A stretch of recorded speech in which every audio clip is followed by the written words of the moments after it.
let me tell you something. Here's one of the greatest quotes. I want you to listen carefully, word for word, to what I have to say here, because it's a great quote. We're talking now about the first bridge that cannot be logically crossed, and that is the origin of life.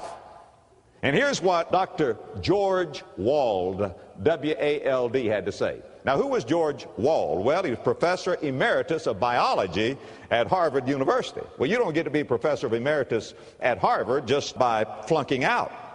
Also, he won the Nobel Prize in biology in 1971.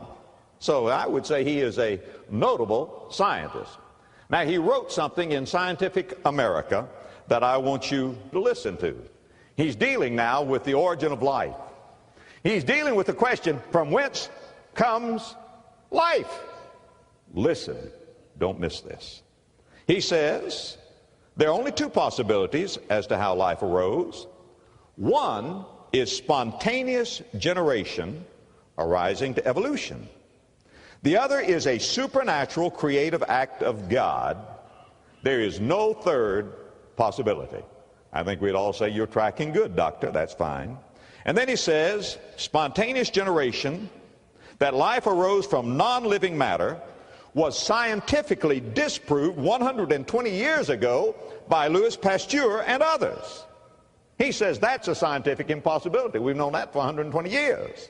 He says that leaves us with only one possible conclusion, that life arose as a supernatural creative act of God. So far, so good. But don't get too excited yet. I want you to listen to what Dr. Wald goes on to say. Now he says you've got two possibilities. One, a spontaneous generation. Impossible, he says. The other, that God did it. Now, concerning the fact that God did it, I want you to listen to what he says. I will not accept that. What? Creation. He said, I will not accept that philosophically because I do not want to believe in God. Therefore, listen, therefore, I choose to believe in that which I know is scientifically impossible. Spontaneous generation arising to evolution. He said, I don't want to believe in God. So I'm going to force my mind to believe what I believe is impossible, because I will not believe in God. I want to tell you something, folks. Evolution is a philosophy. It is a bias. It is the next best guess of the mind that cannot accept God.